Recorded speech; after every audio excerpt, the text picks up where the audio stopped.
పాట నంబర్ 47. పాట నంబర్ 47.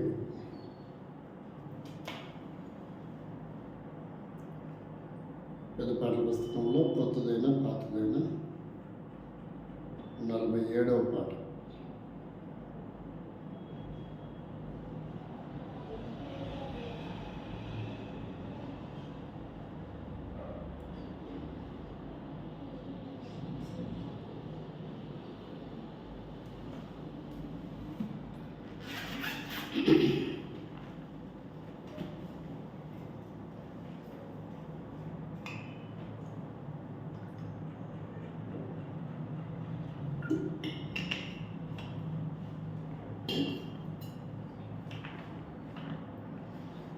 సమస్త జనులారా మీరు యెహోవాకు స్తుతి గీతము పాడి సంతోషముతో సన్నిధిలో ఉత్సాహించుడి జయమనుచు సంతోషముతో సన్నిధిలో ఉత్సాహించుడి జయమనుచు సమస్త జనులారా మీరు యెహోవాకు స్తుతి గీతము పాడి తానేయు నార్చెను మహాకార్యములన్ పాపిని రక్షింప బలియాయెన్ తానేయు నార్చెను మహాకార్యములన్ పాపిని రక్షింప బలియాయెన్ శత్రుని రాజ్యము కూలద్రోసెన్ శత్రుని రాజ్యము కూలద్రోసెన్ స్మరించుడి మీరందరును ఆయనను స్తుతించుడి సమస్త జనులారా మీరు యెహోవాకు స్తుతి గీతము పాడి జ్ఞాపకముంచుకో ఇశ్రాయేలు విడిపించే ఐగుప్తు నుండి జ్ఞాపకముంచుకో ఇశ్రాయేలు విడిపించే ఐగుప్తు నుండి నలువది వాసరములు నడిపించే నలువది వాసరములు నడిపించే కానానుకు మేము చేర్చుటకు ఆయనను స్తుతించుడి సమస్త జనులారా మీరు యెహోవాకు స్తుతి గీతము పాడి మోషేకు తన సేవను నొసగి యెహోషువ జయమును పొందే మోషేకు తన సేవను నొసగి యెహోషువ జయమును పొందే శత్రుని గెలిచి రాజ్యము పొందే శత్రుని గెలిచి రాజ్యము పొందే ఘన కార్యములను స్మరించి ఆయనను స్తుతించుడి సమస్త జనులారా మీరు యెహోవాకు స్తుతి గీతము పాడి నీరే ప్రభుని సంత ప్రజలుగా కొనెమేము తన రక్తముతో మీరే ప్రభుని స్వంత ప్రజలుగా కొనెమేము తన రక్తముతో ఆత్మల చేర్చి సంగ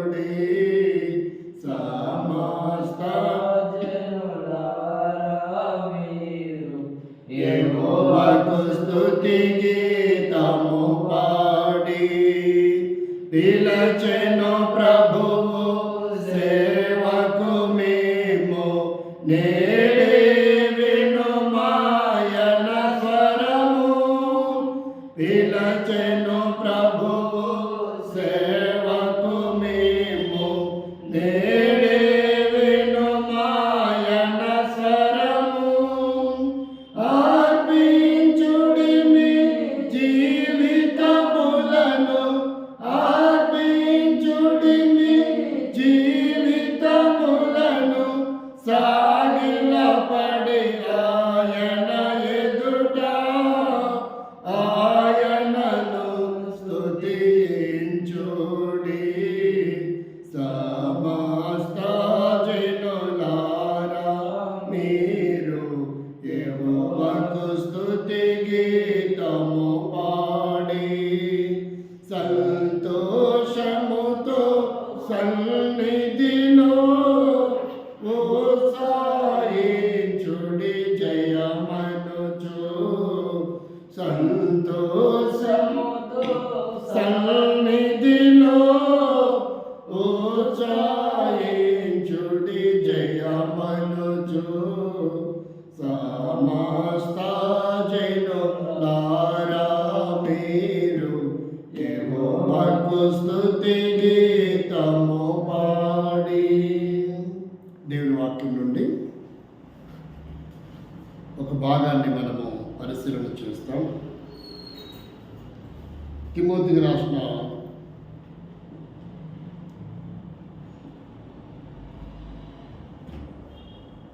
రెండవ పత్రిక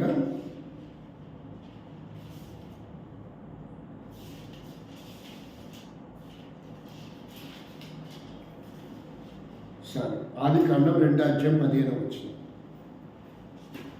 ఆదికాండం 2వ అధ్యాయము 15వ వచనం. తిమోతి పత్రిక కూడా చదవండి. 2వ పత్రిక 2వ అధ్యాయం 1-2 వచనం. మొదటి పత్రిక 1-2 వచనాలు. 2వ అధ్యాయంలో 1-2 వచనాలు. మొదటి పత్రిక 2వ అధ్యాయము 1-2 వచనాలు. ఆకాశమును భూమియు వాటిలో ఉన్న సమస్త సమూహమును. తిమోతికి రాసిన మొదటి పత్రిక 2వ అధ్యాయము 1-2 వచనాలు చదివి ఆ తర్వాత ఆదికాండం దగ్గరికి ఇప్పుడు చదువు. మనము సంపూర్ణ భక్తియు మాన్యతయు కలిగి నెమ్మదిగాను సుఖముగాను బ్రతుకు నిమిత్తం అన్నిటికంటే ముఖ్యముగా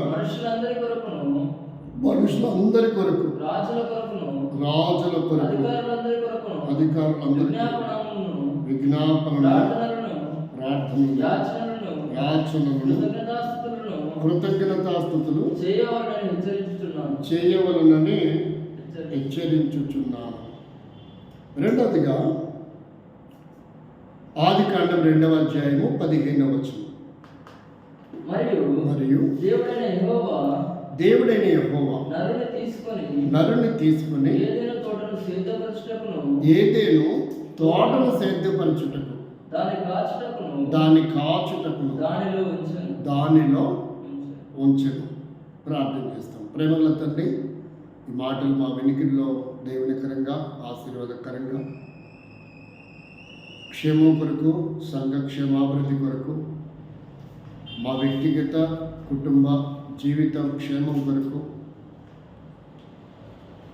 మా జిల్లా మా రాష్ట్రము మా దేశము ప్రపంచమంతా క్షేమం కొరకు ప్రభా మేమేం చేయాలి, నీ సంకల్పం నీ చిత్తం ఏంటిదో గ్రహించి మా యాత్రా జీవితం విశ్వాస జీవితం పెంపారచు ఆత్మీయంగా కట్టబడటానికి సంఘము దినదినము క్షేమాభివృద్ధి పొందటానికి వ్యక్తిగత జీవితం ఆత్మీయంగా కట్టబడుతూ కుటుంబము క్షేమము కలిగి ఉండడానికి కొరకే ఏది నీ చిత్తమో అది మేము నేర్చుకుని దాన్ని కొనసాగించడానికి సహాయపడమని ఈ వాక్య భాగాన్ని మాకు దీవెనకరంగా చేయమని యేసుక్రీస్తు నామంలో ప్రార్థిస్తున్నాం తండ్రి, ఆమేన్. ఇప్పుడు వ్యక్తిగతంగా కుటుంబంగా సంఘముగా క్షేమంగా ఉండాలి అని ఎప్పుడైతే అనుకుంటామో ఆ క్షేమంలో ఒక ప్రత్యేకత ఉంది. దానిని కొరకు ఒక వ్యక్తి క్షేమంగా ఉండాలి, ఒక కుటుంబం క్షేమంగా ఉండాలి, లేక ఒక పరిచర్య క్షేమంగా ఉండాలి, అది దినదినము అభివృద్ధి పొందాలి అంటే మొట్టమొదట దేంతో ప్రారంభించాలంట? అది ప్రార్థనతో కూడినదిగా ఉండాలి. ఏమైందని ఇప్పుడు ఉదాహరణగా చూస్తే అపోస్తల కార్యం 12వ అధ్యాయంలో 5వ వచనము 12వ వచనం చదవండి. అక్కడ ఒక వ్యక్తికి క్షేమం లేదు అని మనకు అర్థమవుతుంది. మరి ఏం చేస్తే తను క్షేమం పొందాడు అనేది మనకు అక్కడే అర్థమవుతుంది. పేతురు చెరసాలలో ఉంచబడను, సంఘమైతే అతని కొరకు. కాబట్టి క్షేమముగా లేని పరిస్థితిలో ఉన్న పేతురు కొరకు సంఘం ఏం చేసిందంట? ప్రార్థన చేసింది. బయటపడలేదు, నేను చూసుకున్నాను.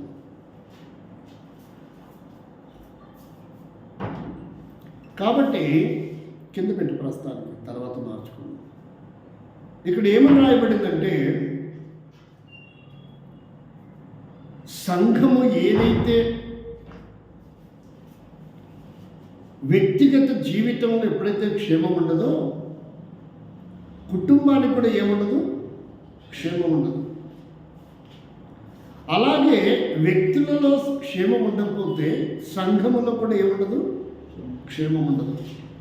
కాబట్టి సంఘము క్షేమాభివృద్ధి పొందడానికి అవకాశం అసలు అంతకన్నా పౌలు చెరసాలలో ఉన్నప్పుడు సంఘం క్షేమంగా లేదు. అలాగే పేతురు చెరసాలలో ఉన్నప్పుడు కూడా సంఘము క్షేమంగా లేదు. మరి ఏం చేస్తున్నారంట? ఒట్టిగా ప్రార్థన చేయట్లా, అత్యాసక్తితో. 5వ వచనంలో ఏం రాశారు? అత్యాసక్తితో. ఎందుకని?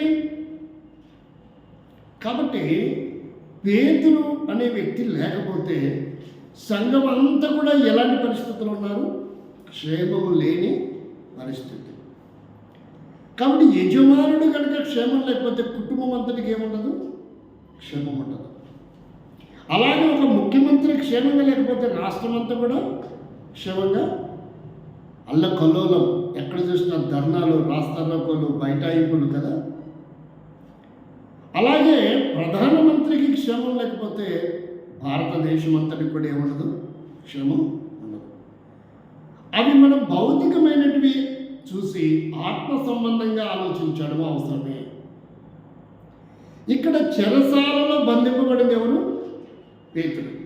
అని ఇప్పుడు పేతురు ఒక్కడికి మాత్రమే ఏం లేదు? క్షేమం లేదు. మరి సంఘం క్షేమం ఉందా లేదా?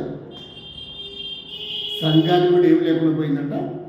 క్షేమం లేకుండా పోయింది. అందుకనే ఆసక్తితో కాదు, అతి ఆసక్తితో అతని క్షేమం కొరకు, అతని యోగక్షేమముల కొరకు, అతని విడుదల కొరకు, అతని భద్రత కొరకు, అతని విమోచన కొరకు సంఘము ఏం చేసింది? ప్రార్థన చేసింది. బంధింపబడిన వ్యక్తి ఎవరు? పేతురు. అంటే సంఘమునకు గొప్ప నాయకుడు పేతురు. అంటే ఎవరు? గొప్ప నాయకుడు.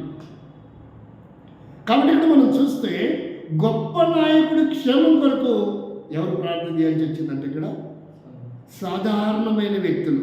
సంఘం అంటే ఎవరు? కామన్ మ్యాన్స్ అంటారు కదా. సంఘం అంటే ఎవరు? తెలిసి తెలియని వాళ్ళు, భక్తి వైరాగ్యాలు లేని వారు, ఆత్మీయంగా బలపడిన వాళ్ళు కాదు. వాళ్ళు కొత్తగా వచ్చే వాళ్ళు అయిండొచ్చు, వారి సరైన మారుమనసు లక్షణ అవగాహన లేని వాళ్ళు అయిండొచ్చు, చిన్నపిల్లలు అయిండొచ్చు. కాబట్టి పాలు తాగే పిల్లలు కూడా ప్రార్థన చేశారంట. పశువులు కూడా మేత వేయలేదంట. దేనికొల్ల? ఒకసారి చూడండి, యోనా గ్రంథం 3వ అధ్యాయము 8, 9, 10 వచనాలు చదవండి. యోనా గ్రంథం 3వ అధ్యాయము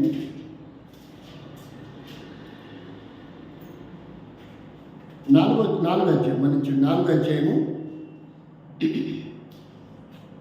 రాజు సింహాసనం దిగాలి, అక్కడ చదువు.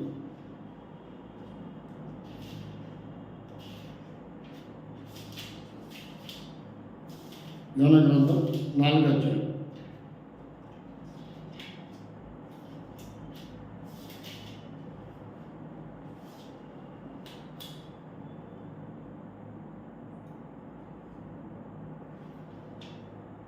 ఏం చెప్పాడు? 3వ అధ్యాయం కరెక్టే. ఏం చేయాలంట? ఎవరెవరు ప్రార్థన చేయాలంట? వాళ్ళ స్థితిగతులు ఎలా ఉండాలంట? ఒకవేళ దేవుడు ఆ, మనసు తిప్పుకొని పశ్చాత్తాపుడై 6వ వచనం చదవండి, అద్భుతంగా ఉంది. 3వ అధ్యాయం కరెక్ట్. ఆ సంగతి నినివే రాజులకు వినబడినప్పుడు అతడును తన సింహాసనం మీద నుండి దిగి రాజవస్త్రములు తీసివేసి గోడపట్ట కట్టుకొని ఎవరంట? ఎవరతను? రాజు సైతం. ఎందుకు అలాంటి పరిస్థితి ఏర్పడింది? తర్వాత చదవండి.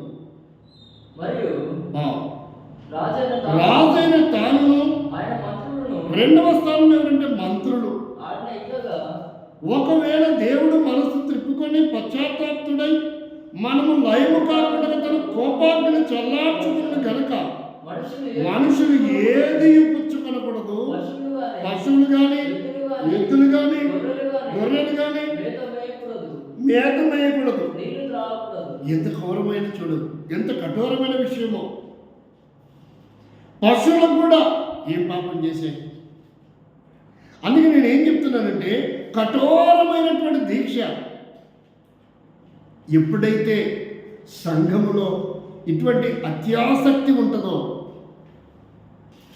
ఆ ప్రార్థనకు దేవుడు ప్రతిఫలం ఇస్తాడు. ఇక్కడ రాజులు దిగారు, అలుపులు గనులు దిగారు, పశువులు కూడా దిగిపోయినాయి. మేత మేయటానికి వీల్లేదు, నీళ్లు తాగటానికి వీల్లేదు. దాన్ని ఏమంటారంటే నిష్ఠ గరిష్టలతో కూడిన దీక్ష ప్రారంభించారు. దాన్ని ఏమని పిలుస్తారు? వ్రతం అంటారు. ధర్మశాస్త్రంలో ఏమని పిలుస్తారు? వ్రతంలో ఉన్నారు, లేదంటే దీక్షలో ఉన్నారు. దీక్షలో ఉన్నారు కాబట్టి బిర్యానీ తినరు, వ్రతంలో ఉన్నారు కాబట్టి భోజనం చేయరు. కాబట్టి పశువులు కూడా దీక్షలో ఉన్నాయి ఇక్కడ. ఎందుకంటే ఒక బలమైన వ్యక్తి విడుదల పొందాలంటే బలహీనమైనటువంటి సంఘంలో ఉన్న వ్యక్తులందరూ ఏం చేయాలంట? అత్యాసక్తితో ప్రార్థన చేయాలి. కాబట్టి ఇక్కడ ఎంతోమంది అధికారులు, నాయకులు, ఉద్యోగస్తులు, వ్యాపారస్తులు ఈ ప్రదేశంలో, ఈ తెలంగాణలో విద్యార్థులు, గృహిణీలు, మహిళలు, పసిపిల్లలు గంజాయికి, జూదానికి, అబద్ధాలకి, మోసాలకి, ఇలాంటి నీచమైనటువంటి కార్యకలాపాలకి దిగజారిపోతూ జీవితాలు నాశనం చేసుకుంటూ అనేక పాపపు ఇచ్చల చేత ఏం చేయబడ్డారు? బంధింపబడి ఉన్నారు. ఏం చేయబడి ఉన్నారు? దానిలో నుంచి వాళ్ళు బయటకు రాలేకపోతున్నారు. అలాగే కొంతమంది వాళ్ళ జీవితాలు కూడా ముగించుకుంటున్నారు ఓవర్ స్పీడ్కి వెళ్ళి. కాబట్టి రకరకాలుగా ఎగోస్ వస్తున్నాయి అడ్డం మనుషులకి. అందువల్ల ప్రెస్టేజీ చావనైనా చేస్తున్నారు, కానీ వారి బ్రతుకులో క్షేమం పొందడానికి ఇష్టపడడం లేదు. అయితే ఇక్కడ బాగుపడాలి అనుకున్నప్పుడు, క్షేమం పొందాలి అనుకున్నప్పుడు ఎటువైపు తిరగాలంట? దేవుని వైపు తిరగాలి. అంటే మనకున్నటువంటి శక్తి సామర్థ్యాలు అన్నీ మనం ఏం చేసుకోవాలా? జీరో చేసుకోవాలా. రాజు సింహాసనం దిగాడంటే అర్థమైంది, ఒక కామన్ మ్యాన్గా అందరితో పాటు మారాడు ఆయన. అతను రాజవస్త్రాలు కూడా తీసివేశాడంట. రాజవస్త్రాలు ఎంత ఖరీదైనాయి. రాజవస్త్రాలు అంటే డ్యూటీ డ్రెస్ అనుకుందాం, మరి సివిల్ డ్రెస్, యూనిఫామ్ కూడా వాల్యూ సివిల్ డ్రెస్ ఉంటుందా? ఉండదు. కాబట్టి రాజవస్త్రాలు తీసేయంటే ఇప్పుడు ఏమయ్యాడు? పోలీసు వ్యక్తిని డ్యూటీ డ్రెస్లో ఉన్నప్పుడు మనం టచ్ చేస్తే ఎట్టుంటుంది? సివిల్ డ్రెస్లో టచ్ చేస్తే ఎట్టుంటుంది? సివిల్ డ్రెస్లో ఉన్నప్పుడు టచ్ చేస్తే కామన్ మ్యాన్. అది యూనిఫామ్లో ఉన్నప్పుడు, అది యూనిఫామ్లో ఉన్నోడి మీద చేయిస్తావా నువ్వు అంటారా లేదా? మరి రాజు ఇప్పుడు ఏం చేశాడు? యూనిఫామ్ తీసేసాడు. కామన్ మ్యాన్, సాధారణమైన వ్యక్తి అయ్యాడు. అలా ఎప్పుడైతే సంఘము ఒక శ్రేష్టమైన పేతురు విడుదల కొరకు ఈ సాధారణమైన వ్యక్తులు ప్రార్థన చేస్తే దేవుడు బలమైన నాయకుడిని ఏం చేశాడట? క్షేమం కలిగించాడు. అతనికి ఏం కలిగించాడు? అతను రాగానే అందరికీ ఏమనిపించింది? అయ్యా, మనం సాధారణమైన వ్యక్తులు ప్రార్థన చేశాము, దేవుడు పేతురు బంధకాలు ఓడదీసి మన దగ్గర తీసుకొచ్చాడు. చదవండి 12వ అధ్యాయంలో అపొస్తలుల కార్యంలో 18-19 వచ్చినారు. 18-19 వచ్చినారు చదవండి. తెల్లవారగానే పేతురు ఏమాయను అని సైనికులలో గలిబిలి ఇంత అంత కాదు. కాబట్టి ఎక్కడికి వెళ్ళాడు ఇప్పుడు? 15 చదవండి.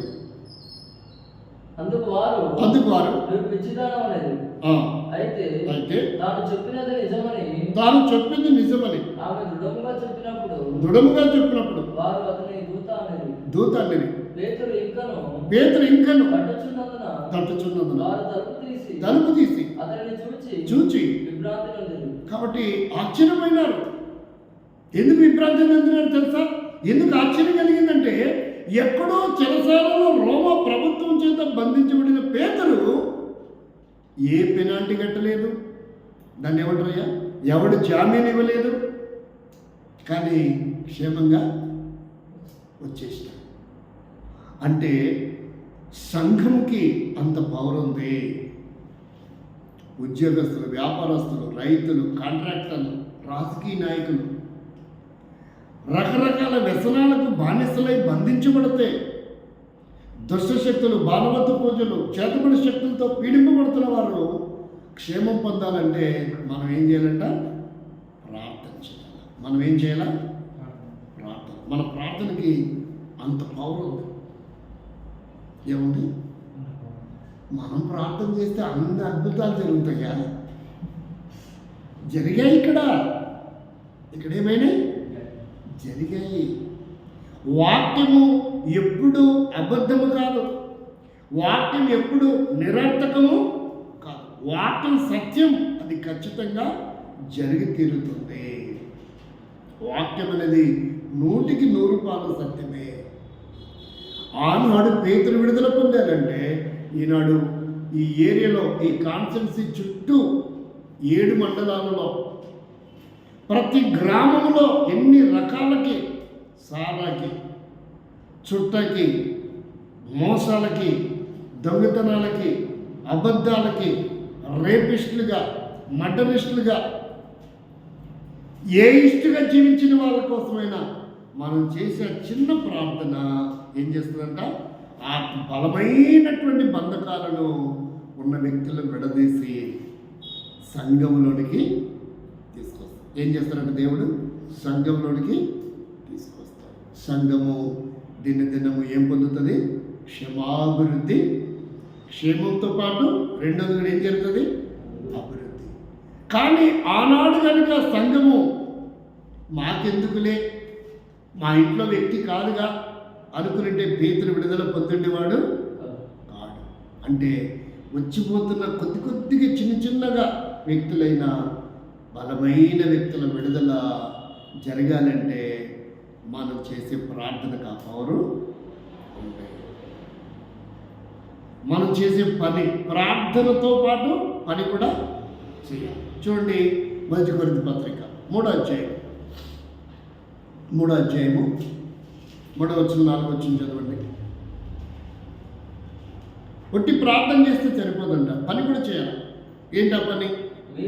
మీలో అసూయయు కలహములు ఉండగా శరీర సంబంధులై మనుష్య రీతిగా నడుచుకునే వారు కాక కారా ఒకడు ఒకడు నేను పౌలు వాడను నేను పౌలు వాడను మరి ఒకడు నేను అపోల్లో అపోల్లో వాడను అని చెప్పినప్పుడు అని చెప్పినప్పుడు మీరు ప్రకృతి సంబంధులై మీరు ప్రకృతి సంబంధులై మనుషులు కారా అపోల్లో ఎవడు ఆ, పౌలు ఎవడు పౌలెవడు అపోల్లో ఎవడు పరిచారకులే కదా. పరిచారకులే కదా ఒక్కొక్కరికి వాళ్ళు ఎవరంట ఇద్దరు పరిచారకులే అపోల్లో ఎవడు పౌలు పౌలెవడు పరిచారకులే వీళ్ళు చదవండి ఒక్కొక్కరికి ప్రభు అనుగ్రహించిన ప్రభు అనుగ్రహించిన ప్రకారము వారి ద్వారా మీరు విశ్వసించితిరి నేను నాటి నేను నాటి తిని అపోల్లో నీళ్లు పోసెను.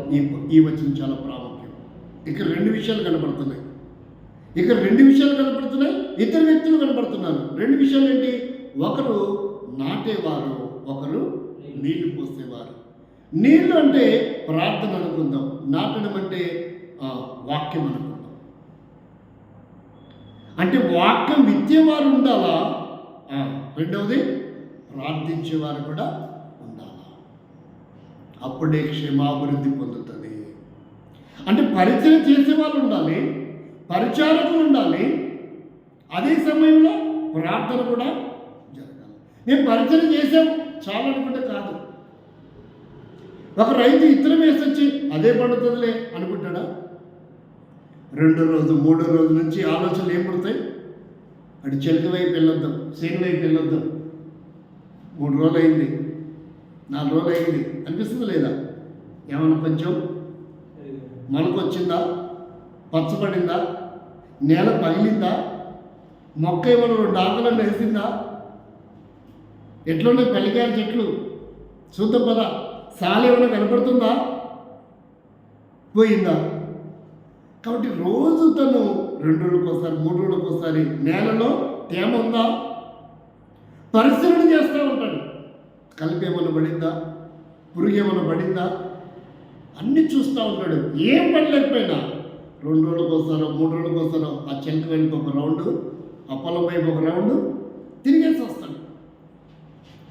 పరిశీలిస్తున్న తనకి ఏదైనా తెలియకపోతే కొంత ఎక్స్పీరియన్స్ ఉన్న వాళ్ళని కూడా అడుగుతారు. అయ్యా ఆకు ఇట్లా దగ్గరికి అయిపోతుంది, కాండం విరిగిపోతుంది, తలపైన ఆ చిగురాకు రాలిపోతుంది, ఏమైనా మందు కొట్టమంటారా, పిచ్చికారి ఏమైనా చేయాలా, పెస్టిసైడ్స్ ఏమైనా వేయాలా, యూరియా వేయాలా, డిఏపి వేయాలా,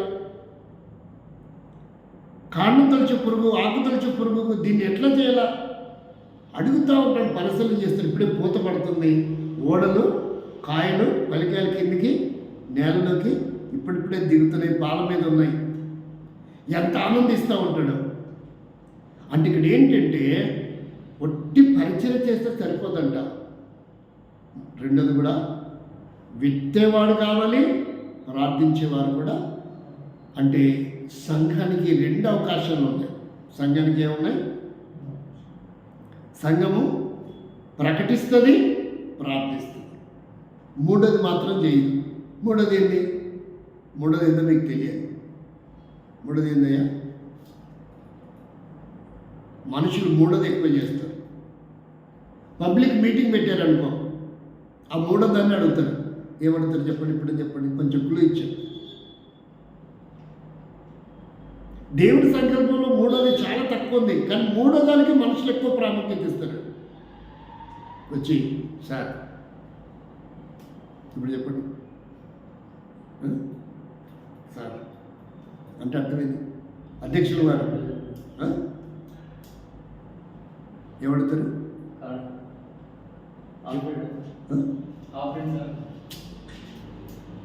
ఒక పాటకు సమయం ఏమని అడుగుతారయ్యా?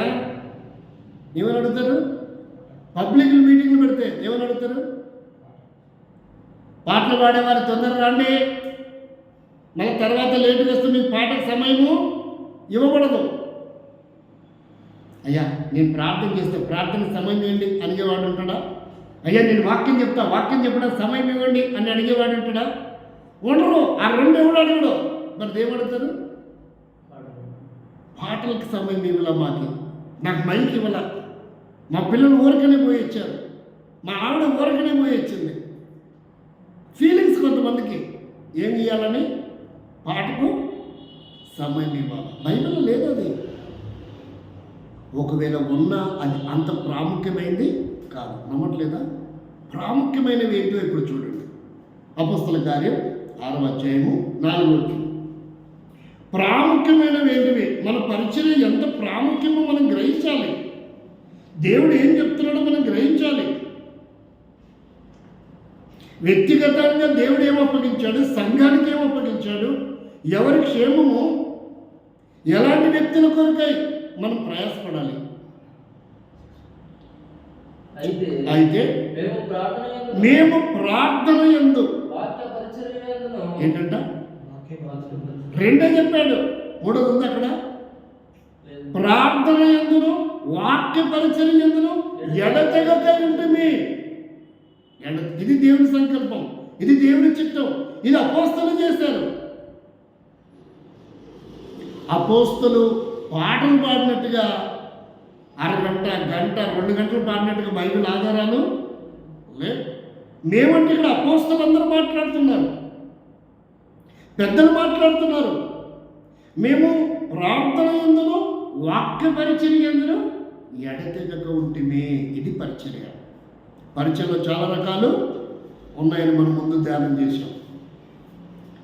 2 పరిచర్యలే. ఒకటి ప్రకటించడం పరిచర్యనే, రెండవది ప్రార్థించే పరిచర్య, మూడవది కూడా ఉంది. అది బ్రదర్స్ కాదు, సిస్టర్స్ కూడా చేసే పరిచయం ఉందంట. 65వ కీర్తన 11వ వచనం అనుకుంటా, ఒకసారి చదవండి. ఇది బ్రదర్సే కాదు, సిస్టర్స్ చేసేది కూడా ఉంది. దానిని ప్రకటించని ఉంటుంది. 69:11 కానీ 68:11 కానీ చదవండి. కీర్తన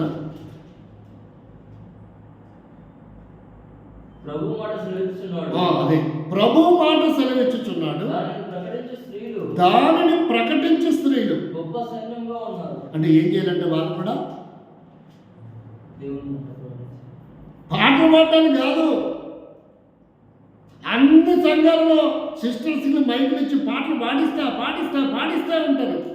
పబ్లిక్ మీటింగ్లో కూడా ఏం చేస్తూ ఉంటారు, పాడిస్తూనే ఉంటారు. బైబిల్ ఏం చెప్తుంది, దేవుడు ఏం చెప్తున్నాడు కాన్సెప్ట్ చాలామంది తుంగలు తొక్కేశారు. అంటే ప్రకటించే స్త్రీలు ఎట్లుండాలంట, సైన్యముగా ఉండాలంట. ప్రకటించే స్త్రీలు, ప్రకటించడం వేరు, పాడడం వేరు. ప్రకటించడం అంటే అర్థం ఏంటిది? సువార్త. ఏంటిదంట అది? సువార్త చేయాలా. సువార్త చేసిన తర్వాత మళ్ళీ ఏం చేయాలా? ప్రార్థన చేయాలి. కాబట్టి ఇది బైబిల్ చెప్పే ప్రాముఖ్యమైనటువంటివి. మనుషులకి ఇది 2 ఇష్టం ఉండదు. ఈ 2 ప్రకటించడానికి అన్నా కుదరదులే అన్నా, 50,000 అవుతుంది, పనులు ఉన్నాయి మాకు. రెండోది ఏంటి?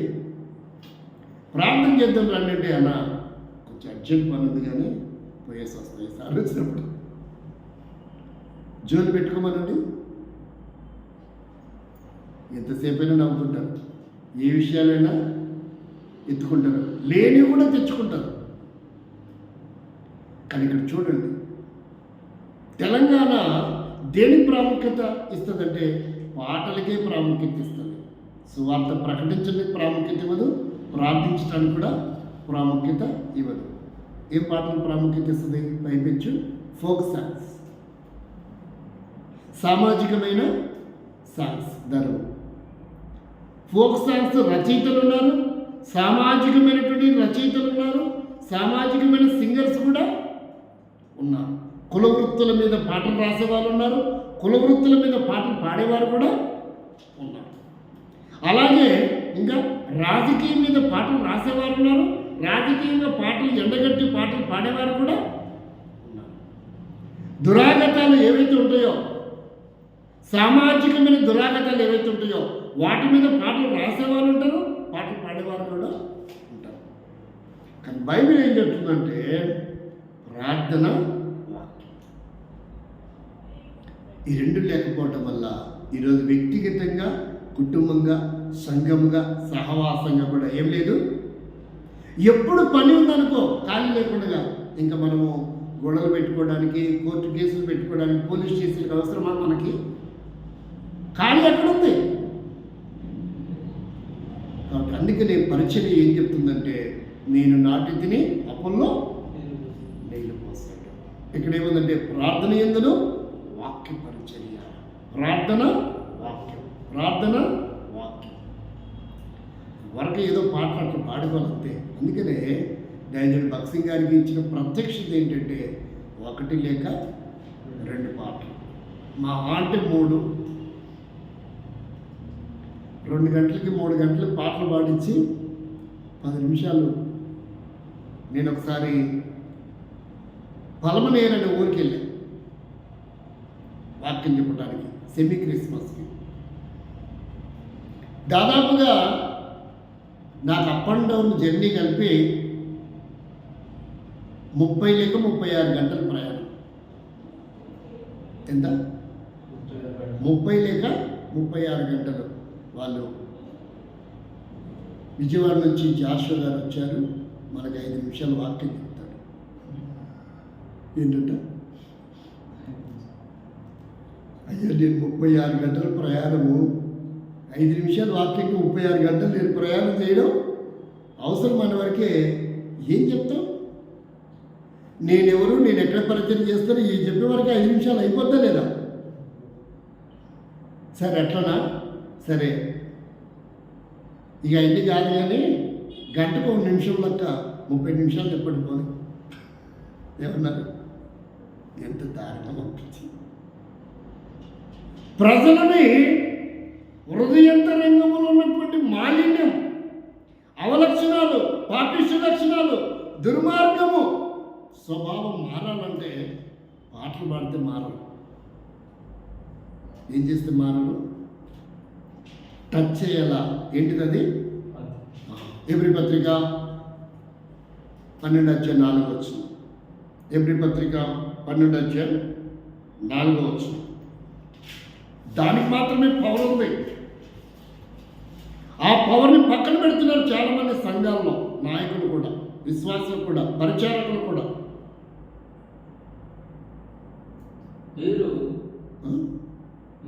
మీరు పాపంతో పోరాటంలో రక్తము కారణంతగా 4:12 చదవండి.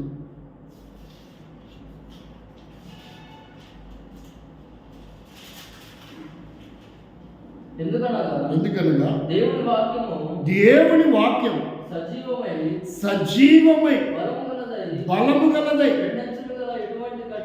2 అంచులు గల ఎటువంటి ఖడ్గము కంటెను వాడిగా ఉండి. అక్కడ ఎన్ని చెప్పాడో, ప్రాణాత్మలను, కీళ్లను, మూలిగను విభజించినంతగా దూరుచు హృదయం యొక్క తలంపులను, ఆలోచనలను. అంటే వాక్యానికి అంత పవర్ ఉందండి. అంటే మనం హృదయంతరంగంలో ఎక్కడైతే చెడు పుడుతుందో, చెడ్డ పని చేయడానికి మనం కంకణం కడతామో, అక్కడికి వెళ్ళి అక్కడ బాగు చేసే కెపాసిటీ పాటలకు లేదు. దేనికి ఉందంట? వాక్యానికి ఉంది. కాబట్టి ప్రకటించాలా. అది ఉత్పత్తి అవ్వాలంటే, ఆ వేరు ఉత్పత్తి అవ్వాలంటే, ఆ వేరు ఎక్కడైతే ఉందో అక్కడికి నీరు వెళ్ళాలా. లేదంటే వేరు మాడిపోతే చెట్టు కూడా మాడిపోతుంది. ఆ నీరు అంటే ప్రార్థన, అంత లోతుగా ప్రార్థన చేయాలి. అది పరిచర్య అంటే. అది వ్యక్తిగత క్షేమం, కుటుంబ క్షేమం, సంఘక్షేమం, సహవాస క్షేమం. ప్రకటించకుండా, ప్రార్థించకుండా ఏ బంధకాలు విడుదల జరగడం లేదు. అందుకనే దిగ్గజము లాంటి పేతులు బంధింపబడి ఉంటే, ఒక సాధారణమైన వాళ్ళు ఎక్కడున్నారు? ఎవరింట్లో అంట? మరియా. ఎవరింట్లో ప్రార్థన చేసినారు వాళ్ళు? మరియా ఇంట్లో. అక్కడ సంఘంగా కూడుకున్నారు. ఇక్కడ ఎవరింట్లో? అంటే పేరు చెప్పుకోవాలి ఇక మనం, అంతే కదా. ఇది సంఘమా? ఇది మందిరమా? కాబట్టి మనం కూడా ఏం చెప్పాలా? అందుకే పేరు చెప్పుకోవాలి. కాబట్టి ఎప్పుడైతే మనం అక్కడ చేరి ప్రార్థిస్తామో బలమైన నాయకుల బంధకాలు విడుదల పొందుతారు. బలమైనటువంటి వ్యాపారస్తులు, ఉద్యోగస్తులు, మంచి రైతులు, అనేకులని దేవుడు ఆకర్షిస్తాడు. వారి పాపపు జీవితం భ్రష్టత్వం నుంచి విడిపించి బంధకాలు తెంపి దేవుని సన్నిధికి నడిపిస్తాడు. అంటే మనం చేసే పరిచర్య అంత బలమైనది. బలమైనటువంటి విడుదల వ్యక్తుల క్షేమం కొరకు బలహీనమైన కొద్దిగా ఉన్న చిన్న సంఘం ఏం చేయాలంట? ప్రార్థన చేయాలి. ఇప్పుడు పని అప్పగిస్తున్నాడు. ఏం పని? మరల మన పాఠం దగ్గర ఆదికాండం 22వ అధ్యాయం 15వ వచనం. 2వ అధ్యాయం 15వ వచనం.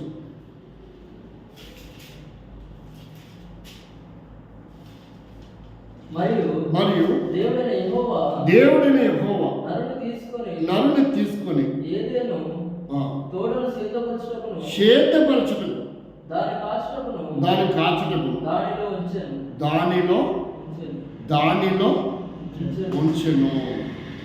దానిలో ఉంచడం అంటే ఏంటిది?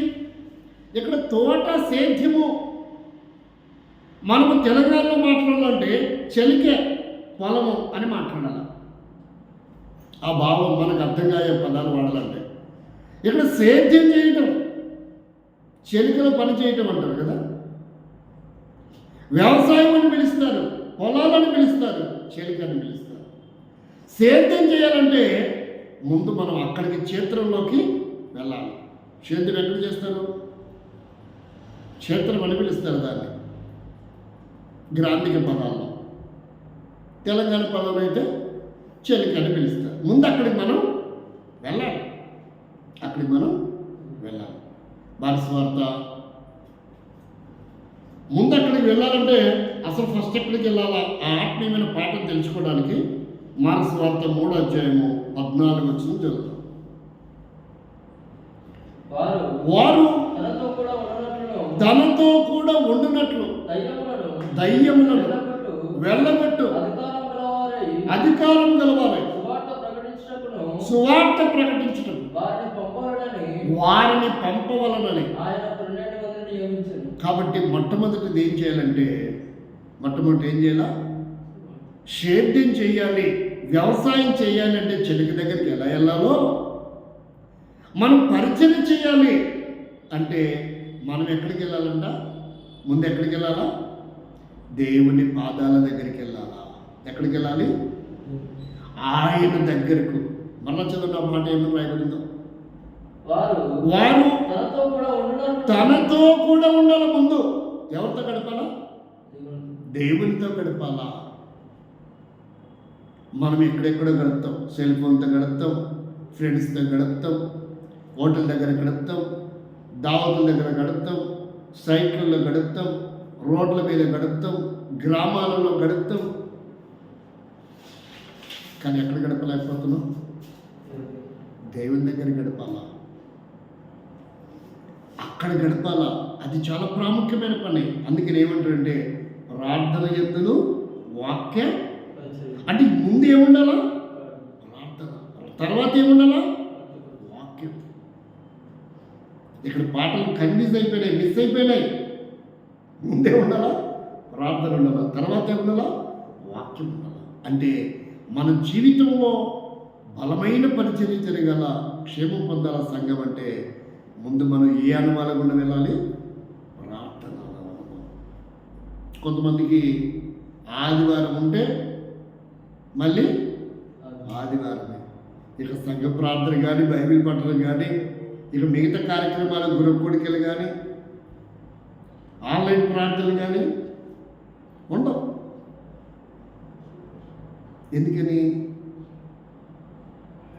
మరి నాకు ముందు నేను ఏం చెప్పాలి? అచ్చంపేట సీఎంకి నేను రాకముందు ఎవరెవరో సేవకులు పరిచయం చేసి వెళ్ళిపోయినారు.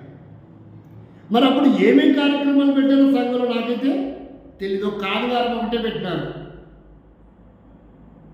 తర్వాత కొంతకాలం ప్రార్థన చేసి గొలుసు ప్రార్థన, సంఘ ప్రార్థన, బైబిల్ స్టడీ, తర్వాత గృహకూడిక, ఆన్లైన్ ప్రార్థన, ఇవన్నీ మాకు అవసరమా? ఎవరు రా? మరి సంఘం ఎలా అభివృద్ధి పొందుతుంది అంటే ప్రార్థన ఉండాలి, రెండోది వాక్య పరిచర్య కూడా ఉండాలి. అలాగే పొలం పండాలంటే ఎరువు వేయాలి, దానికి నీరు కూడా పెట్టాలి. నీరు పెట్టకపోతే ఎండకి యాగసంగి ఎండిపోతుంది. నీళ్ళు కూడా కావాలి. ఒట్టి మందులు వేస్తాను నేను అంటే సరిపోదు, నీళ్ళు కూడా కావాలి. కాబట్టి వ్యవసాయానికి సంఘానికి ఉన్న వ్యత్యాసం ఏంటంటే, వ్యవసాయంలో ముందు ఇత్తనం ఉంటుంది, తర్వాత నీరు పోస్తారు. ముందేం పెడతారు? ఇత్తనం పెడతారు, తర్వాత నీరు అవుతారు. ఇక్కడ ఆత్మీయుల జీవితంలో సంఘములు ఏముండాలంటే, మనం క్షేమంగా ఉండాలన్నా, సంఘం క్షేమం పొందాలన్నా ముందు ప్రార్థన ఉండాలి, తర్వాత వాక్య పరిచర్య ఉండాలి. ఇక్కడికి వ్యత్యాసం చూడండి. అది ప్రకృతి సంబంధమైంది, ఇది ఆత్మ సంబంధమైంది. కాబట్టి నా జీవితమైన, నా కుటుంబమైన, నా సంఘమైన క్షేమం ఉండాలంటే మనం ఎవరితో గడపాలా? దేవునితో గడపాలి. ఎవరితో గడపాలా? దేవునితో గడపాలా. దేవునితో ఎంత ఎక్కువ గడుపుతామో, దేవునితో గడపడం అంటే అదంత ఈజీ అయిన విషయం కాదు. దానికి చాలా త్యాగము, సమర్పణ ఉండాలి. కమిట్మెంట్ అంటారు దాన్ని ఏమంటారు? దేవునితో గడపడానికి కమిట్మెంట్ అవ్వాలి. అప్పుడే దేవుడు మనం ఆయనతో గడపడం వల్ల ఆయనలో ఉన్న ప్రభావము ఏమవుతుంది? మనలోకి వస్తుంది.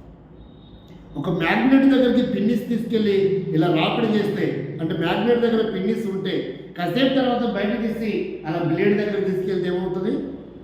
ఈ పిన్నిస్ కూడా ఎలా మారుతుంది? మ్యాగ్నెట్ లాగా మారుతుంది.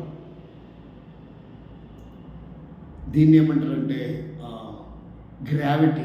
దీన్ని ఏమంటారు? ఆకర్షించే శక్తి పిన్నిస్కి లేదు. సహజమైనది కాదు పిన్నిస్. ఆకర్షించే శక్తి దానికి లేదు. ఆకర్షించే శక్తి ఎవరి దగ్గర ఉందంటే దేవుని దగ్గర ఉంది. దేవుని దగ్గర ఉంది. దేవుడు ఏమంటాడంటే, ఆయన ఎవరిని ఆకర్షిస్తాడో వాళ్ళు ఆయన దగ్గరికి వస్తారు. వచ్చేటటువంటి యోహాను సువార్త ఆయన ఏం చేస్తాడో చూడండి. 6:36-37 వచ్చిన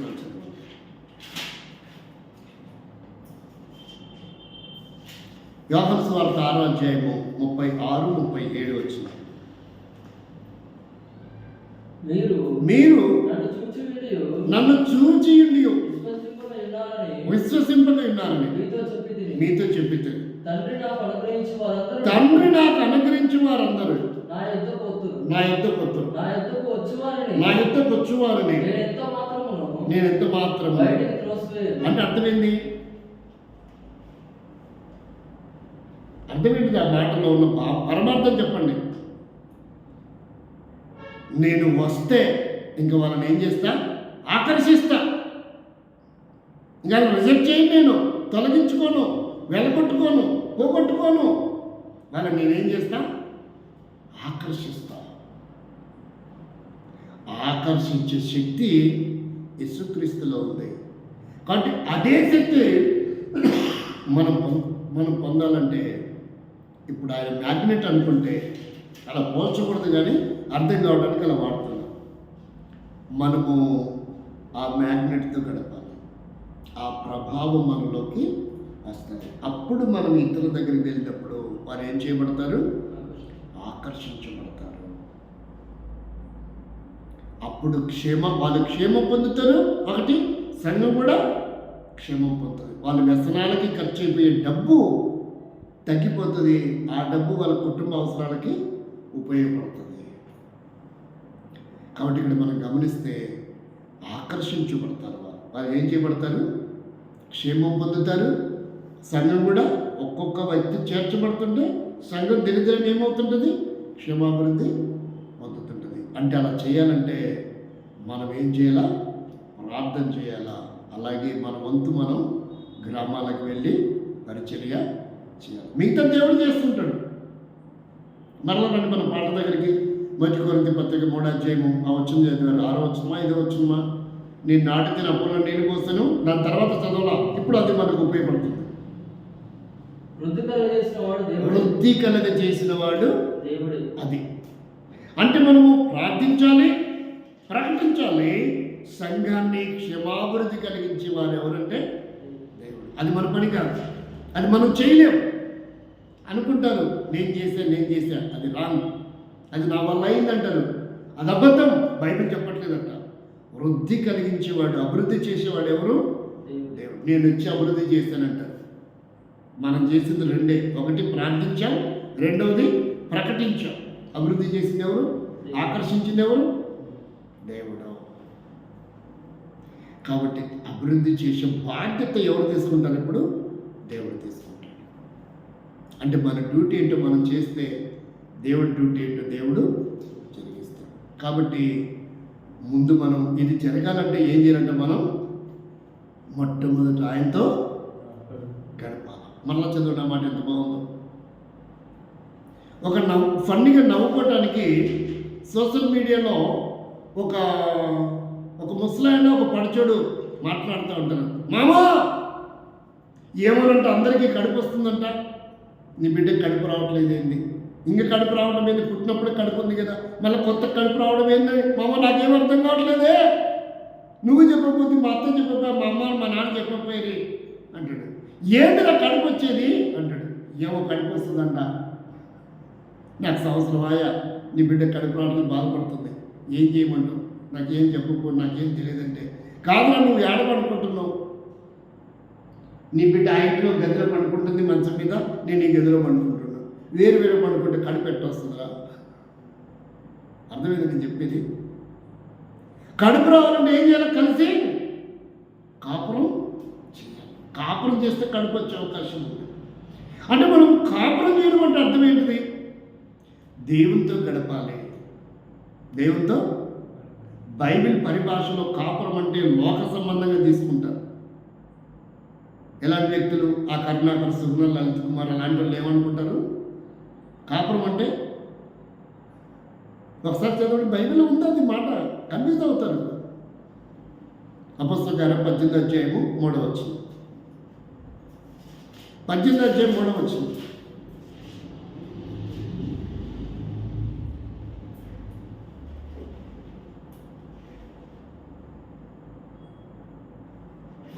వారు వృత్తికి డేరాలు కట్టువారు, వృత్తికి డేరాలు పుట్టువారు.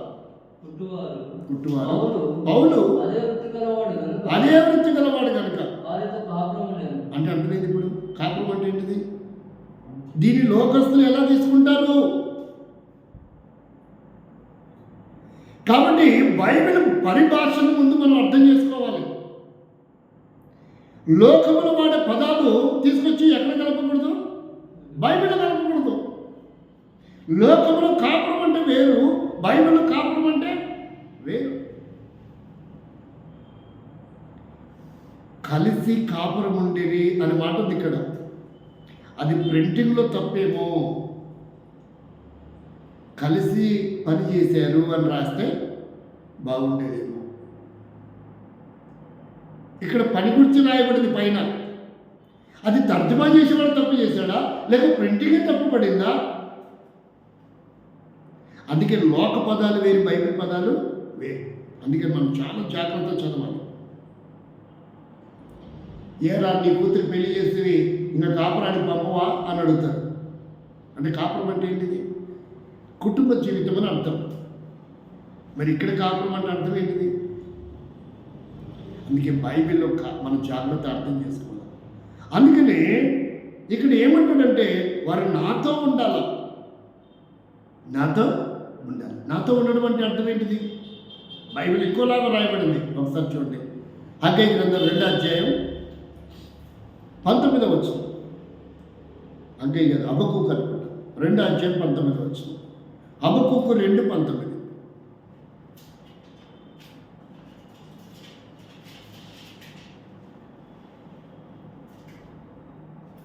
కర్రను చూచి మేలుకొమ్మనియు మూగరాత్రి చూసి అదేంటయ్యా?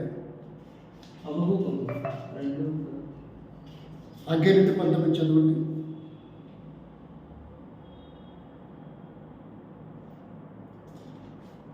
నువ్వు నిత్యము నాకుండునట్లు అని ఉంటుంది.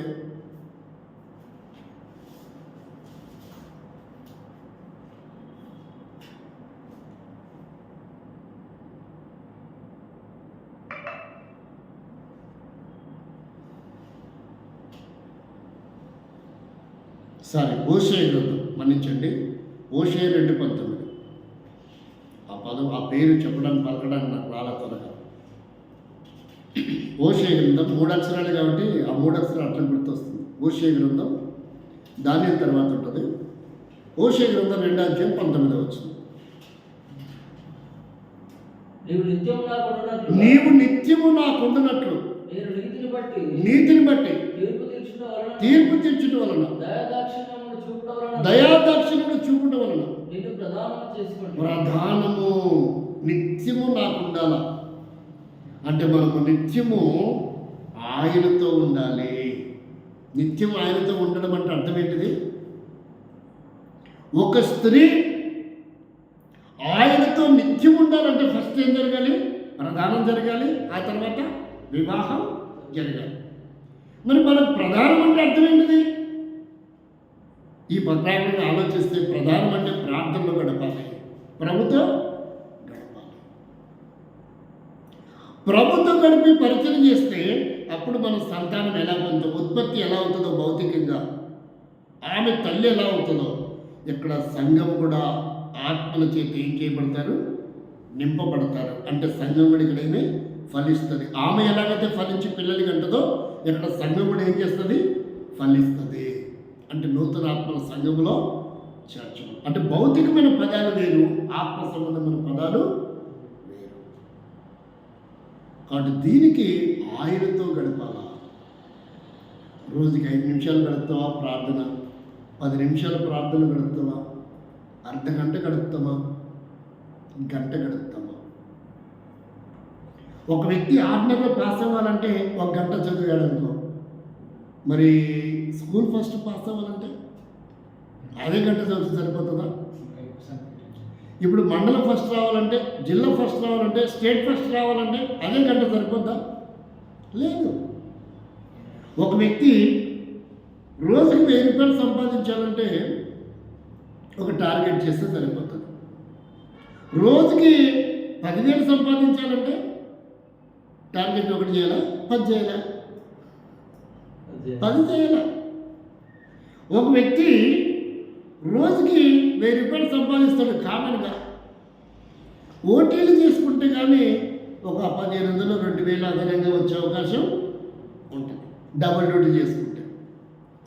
మరి ఇక్కడ రూపాయి పెరగాలంటేనేమో ఇక్కడ పని పెరుగుతుంది. అలాగే మనము పరిచర్య ఫలభరితంగా ఉండాలా అంటే ప్రార్థన కూడా పని పెరగాలి, ప్రభుత్వం గడిపే పని కూడా పెరగాలి. అందుకని మనము అన్నిటితో గడుపుతాం సమయము. మెయిన్ ప్రార్థనా జీవితం. ప్రభుత్వం గడపకుండా మనం ఏం చేసినా అవి ఫలభరితంగా ఉండవు. అవి ఫలభరితంగా ఉండాలంటే ప్రార్థన జీవితాన్ని రోజు రోజు ఏం చేసుకోవాలా? పెంచుకోవాలి. దైవుడు భక్సింగ్ గారు 3 రోజులు స్పెషల్ మీటింగ్లో వాక్యం చెప్పాలి. ఎంతసేపు ప్రార్థన చేసుకోవాలా? అందరూ అనుకున్నారంట 3 మంచాలు వేసినారు ఆ గదిలో. భక్సింగ్ గారితో పాటు ఇంకిద్దరు ఉన్నారు. భోజనం చేసి వచ్చారు అందరూ. ఇక పక్క వేసారు. ఇక ప్రార్థన చేసుకున్నాడంట. వాళ్ళు కూడా ప్రార్థన చేసుకుని పడుకున్నారు.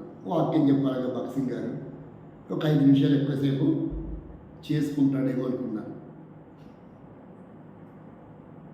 పెదవులు కదులుతున్నాయి, మనిషి కదులుతున్నాడు, కానీ మోకాళ్ళ మీదనే ఉన్నాడు.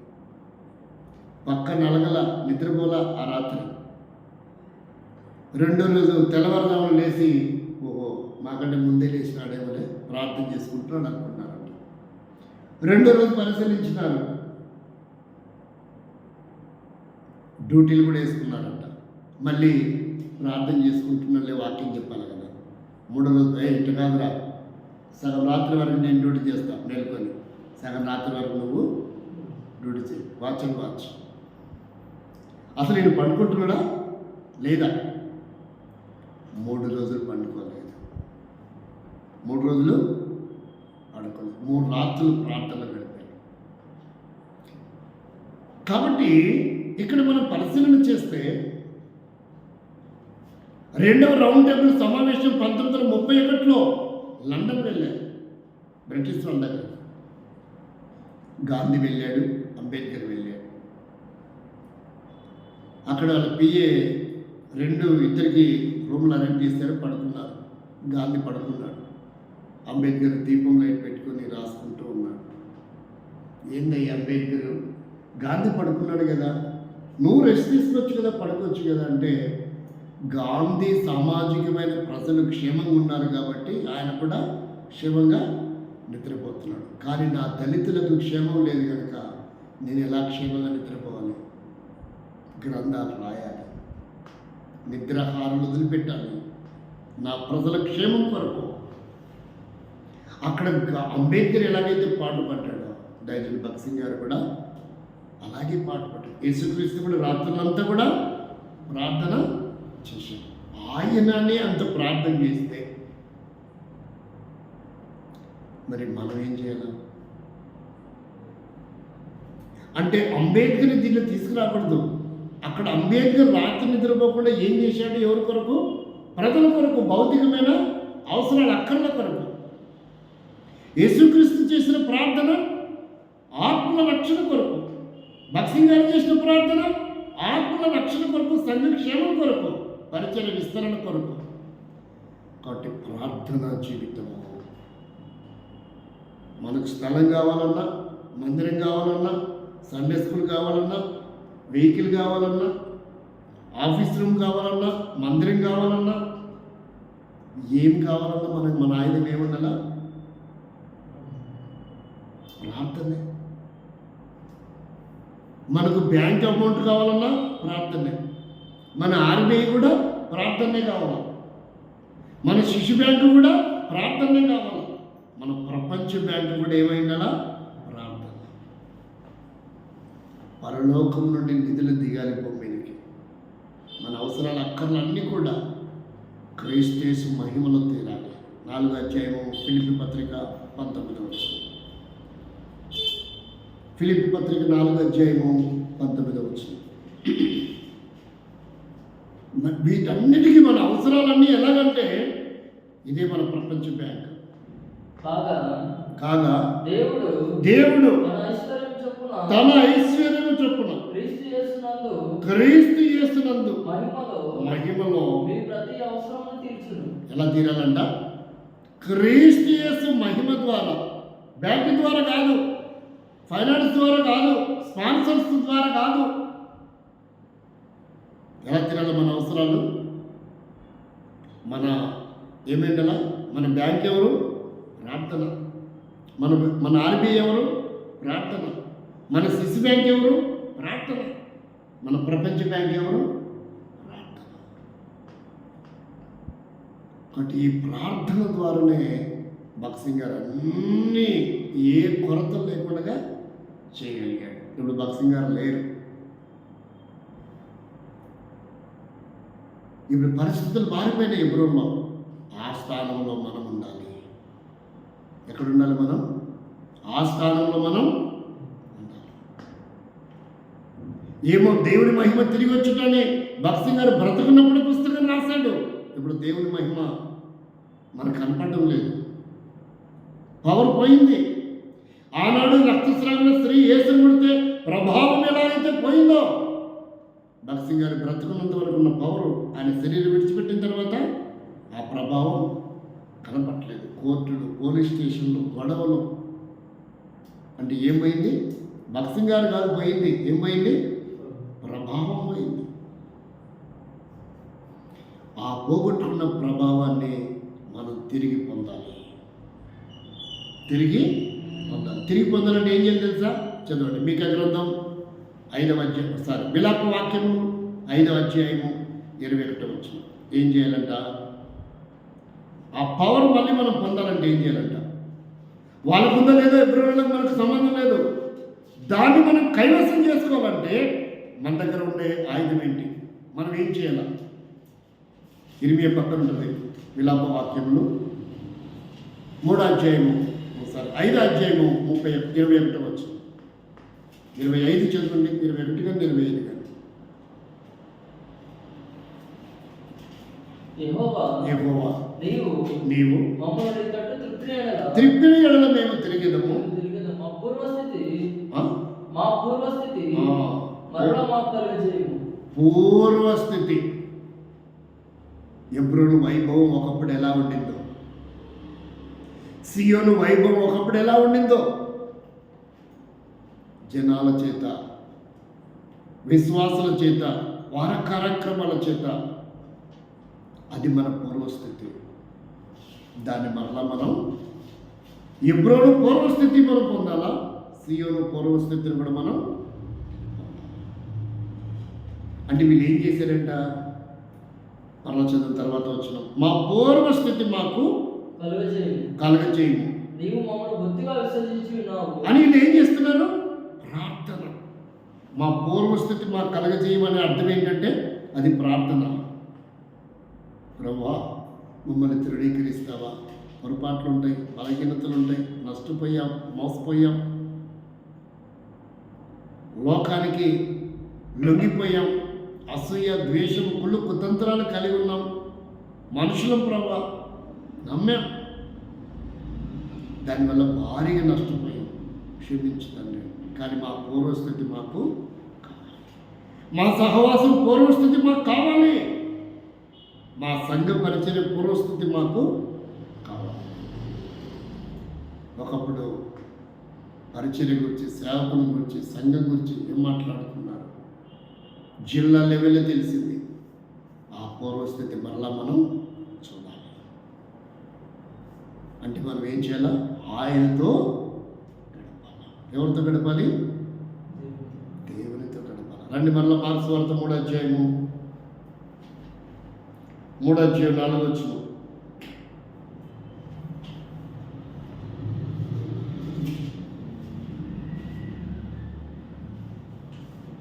మూడో 14 వచనం.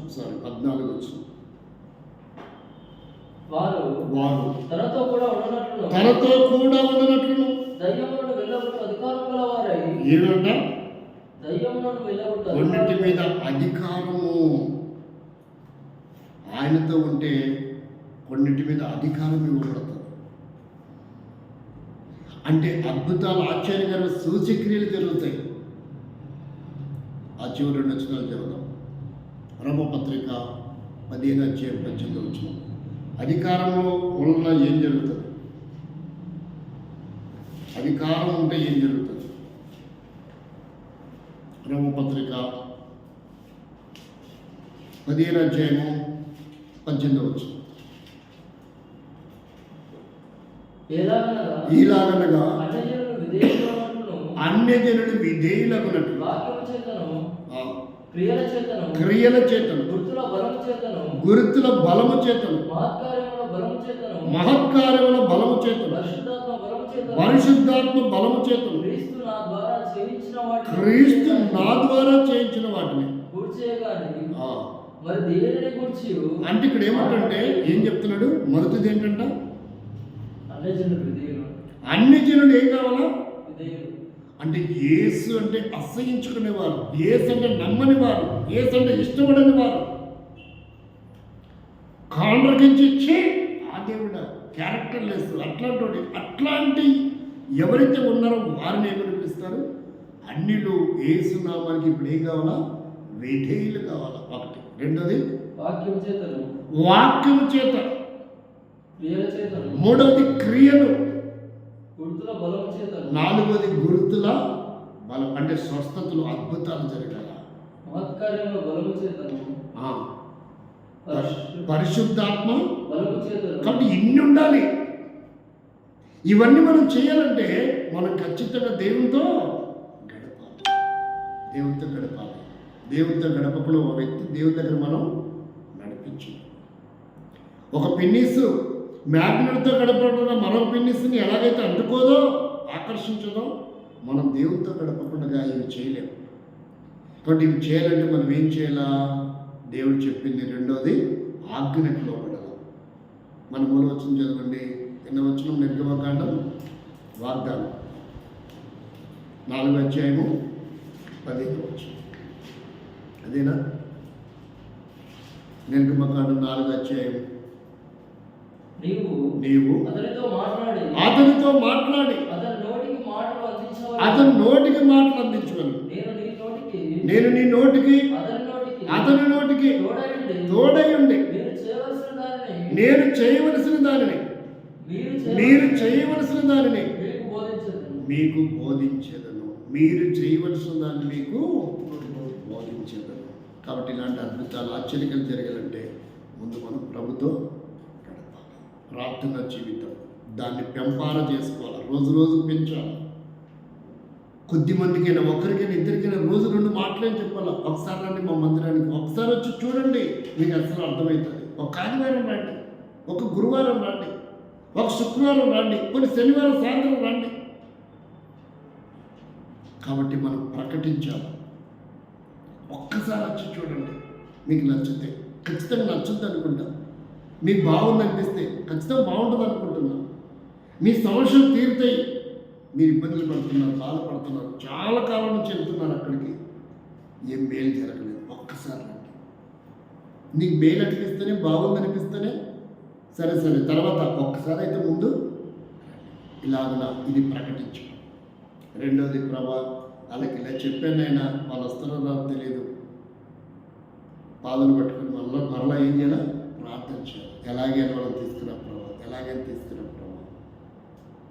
వాళ్ళలో మార్పు జరగాలి, వాళ్ళు మేలు పొందాలి, వాళ్ళ క్షేమం పొందాలి ప్రభా. ఈ 2 మనం చేస్తే దేవుడు అద్భుతంగా మిమ్మల్ని వాడుకుంటాడు. సంఘం తెలియదని ఏమవుతుంది? గురుతులతో, రుజువులతో, సాక్షార్థంగా సంఘం తెలియదని క్షమాభివృద్ధి ఉంటుంది. దేవుడు ఆ రీతికి మనకు సహాయము చేయని కాక. మొక్కనొచ్చండి, ప్రార్థన చేస్తాం. తల ఒక నిమిషం ప్రార్థించండి.